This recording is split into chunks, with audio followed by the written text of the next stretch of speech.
Those poor souls sure are pitiful, aren't they?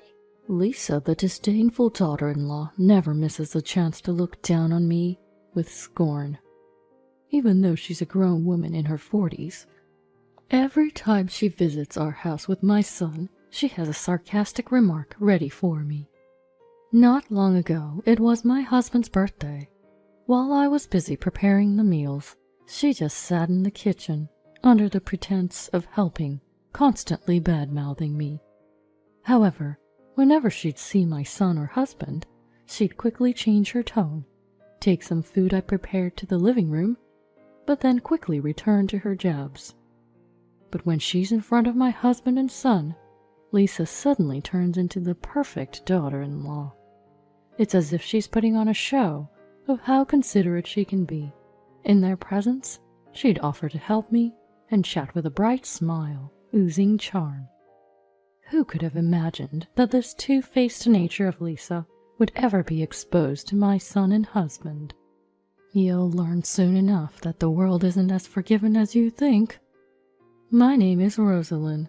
I'm 70, but my husband Mateus and I still enjoy our little adventures. Our son Anthony is a 43-year-old office worker, married to Lisa for about 5 years now. Before getting married, Anthony had moved out, and for a while, it was just Mateus and me at home.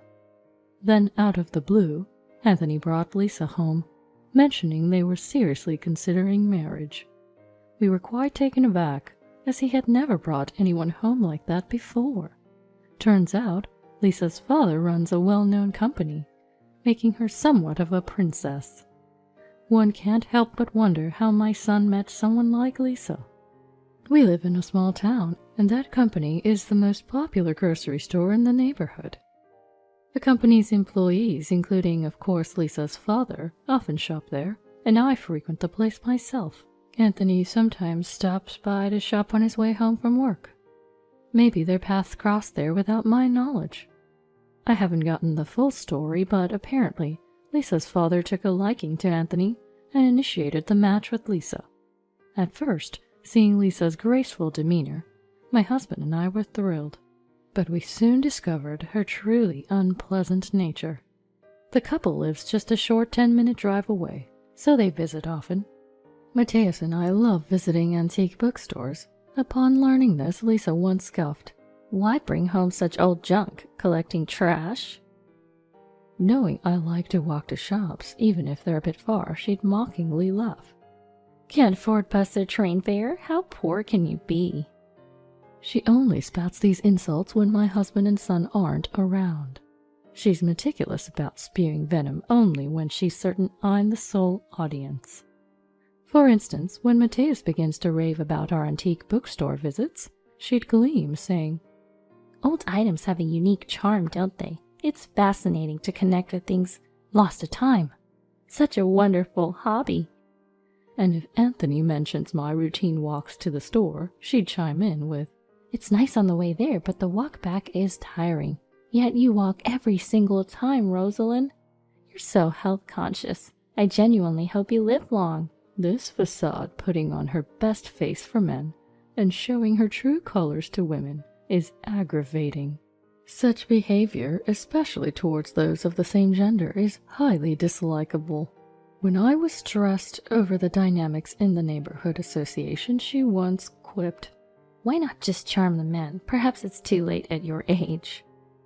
Although I have little interest in Lisa's social life, she chatters so much that I inadvertently end up learning about it. Despite being in her 40s, Lisa seems to have no female friends and mostly discusses her relationships with men.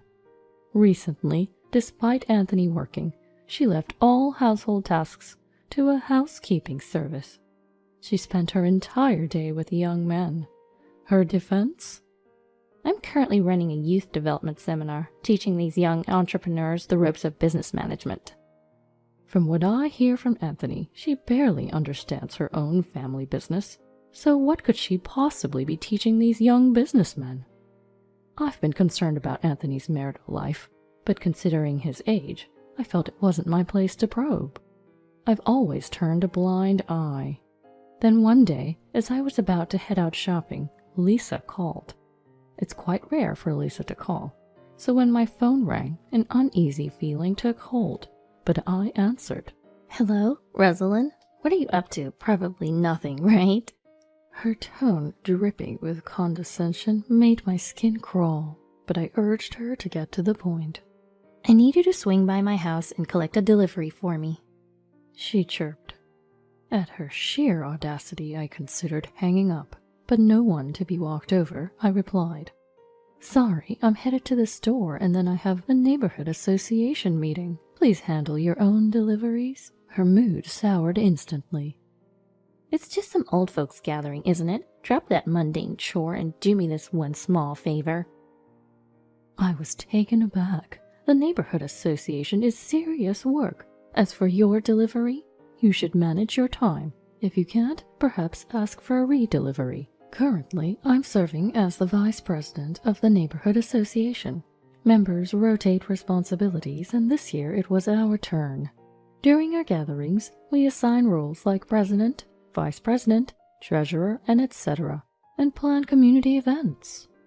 I had unexpectedly been appointed vice president, and today was our meeting day. I couldn't possibly miss it for any trivial reason. Somehow, Lisa believed my involvement was due to sheer boredom, and she often insinuated that I was a penny pincher. Now clearly annoyed that I countered her, she lashed out. You could have just come over. I'm meeting friends and desperately want my highly sought-after cosmetics delivered today.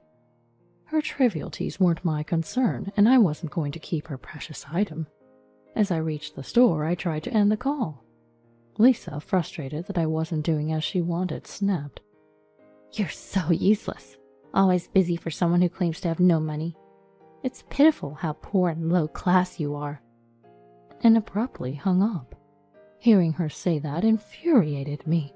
However, calling back would only take more of my time, which would make me late for the upcoming meeting, so I decided to let it go. Days went by without any apology from Lisa, leaving me contemplating whether to tell Anthony about the incident. Instead, I decided to discuss it with Mateus first. Upon hearing my concerns, Mateus remarked, I thought so. I've sensed that about her for a while, but she's always so charming around me and Anthony. It seemed Mateus had his reservations about Lisa's character too. He never saw it firsthand, so he was unsure how to address it. What do you want to do, Rosalind? I'll support whatever you decide. I considered our options, with Anthony's well-being at the forefront. If he was content in his marriage with Lisa, I didn't want to jeopardize that. Thus, I decided to keep an eye on things for now and not bring it up. When I told Mateus this, he simply nodded in understanding, suggesting, If Anthony ever has issues, he can always come to us for advice. With that, I decided to write it down in my diary, as I always do. A few days later, Anthony called. Apparently, Lisa's younger sister, Olive, was getting married. He wanted us to attend the wedding. Is that okay? He asked. I always had a good impression of Olive. Unlike Lisa, Olive was sweet and polite. She worked at her father's company, and we'd often chat whenever we ran into each other at the store.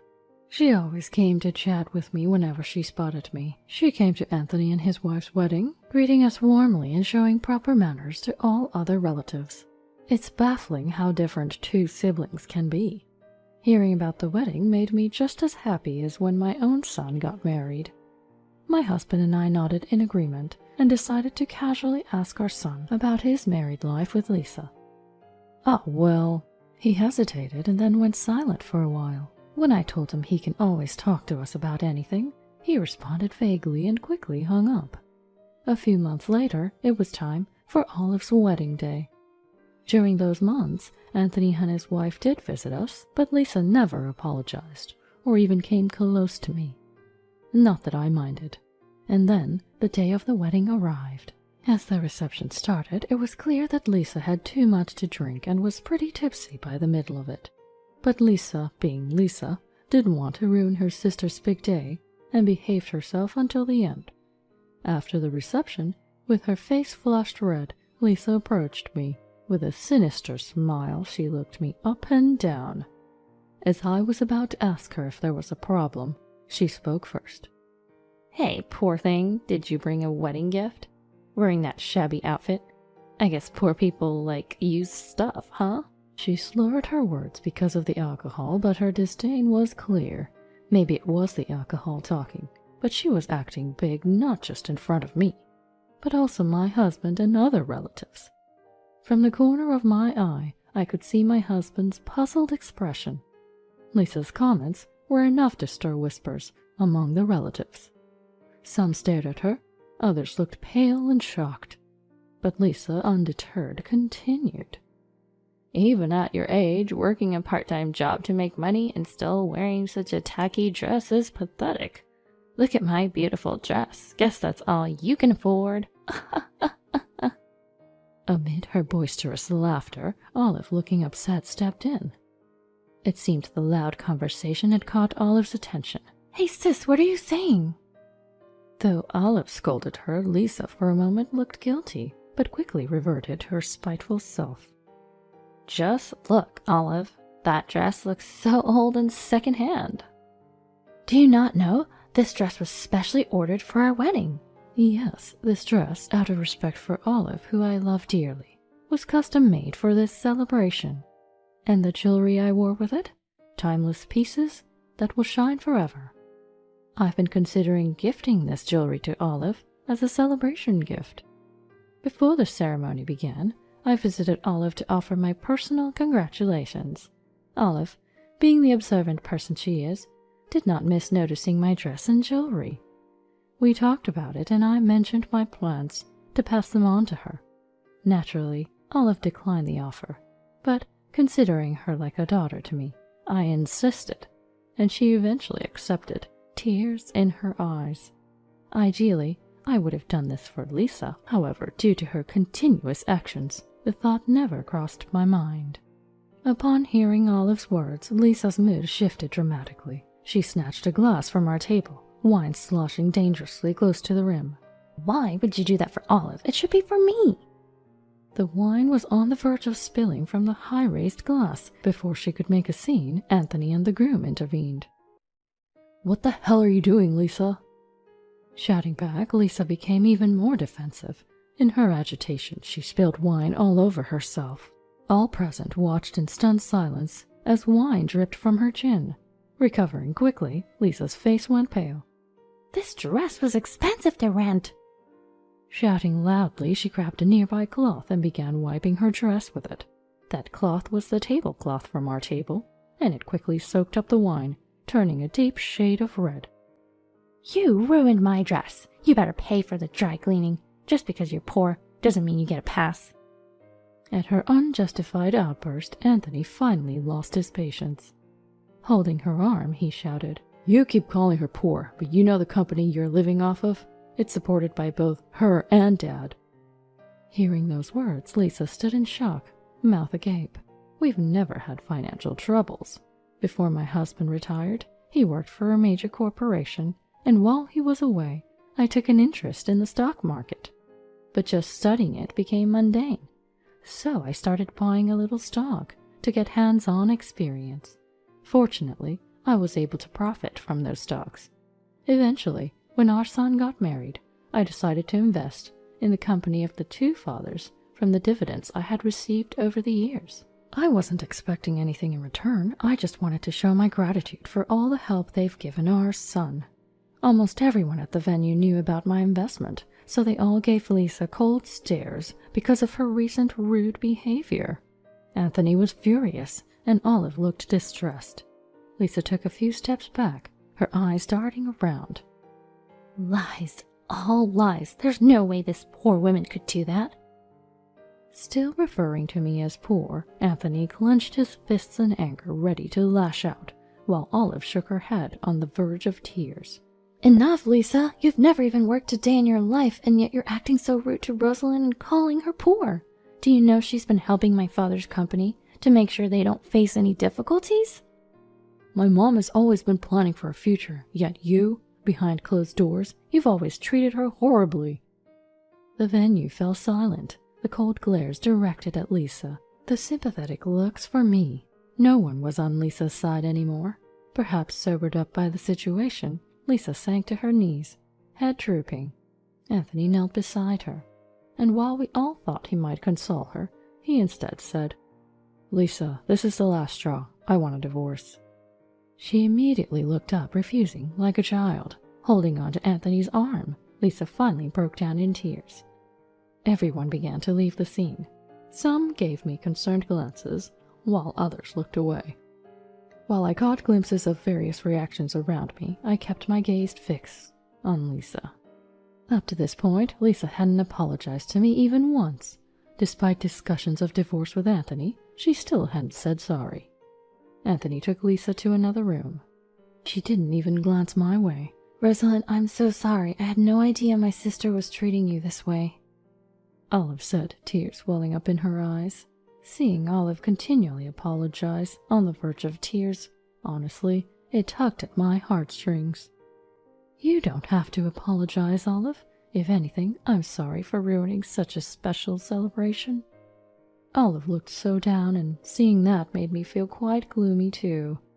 Sharing a look with the groom nearby, I decided to head to a separate room for a bit. Later, Olive and I had a brief chat before calling it a night. Since then, I've run into Olive a few times at the local grocery store. Every time we meet, her smile grows brighter, and that's a comfort. As for Lisa, she never did come to apologize.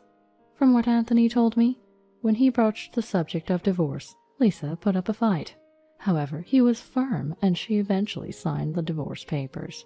Following that, Lisa, having been evicted from the condo they shared, seemed to be planning to move back in with her parents. But her father, having witnessed her behavior at the wedding, severely reprimanded her, and it seems kicked her out of the family home too. When Anthony returned home alone the day after the wedding, my husband and I got the whole story about Lisa. I held back some details and only shared recent incidents, but both my husband and son were upset. Anthony probably reported it to his father-in-law. A few days later, both parents came to apologize. I assured them it was all water under the bridge and promised to continue supporting them with a smile. I'm not sure where Lisa is now. Anthony hasn't been in touch since the divorce. She's probably taken refuge with one of her male friends. A few years have passed since my son's tumultuous divorce, and he's found someone new. His current wife is very polite and courteous, and we occasionally meet up for tea. She gets along well with my husband too, sometimes borrowing from his rare book collection. The two of them often indulge in conversations about books over tea. As for Olive, despite the tumultuous event, her relationship with her husband seems strong. Just the other day, I heard she's expecting. I look forward to spending happy days with my husband, thinking about a baby gift for Olive and her soon-to-be family.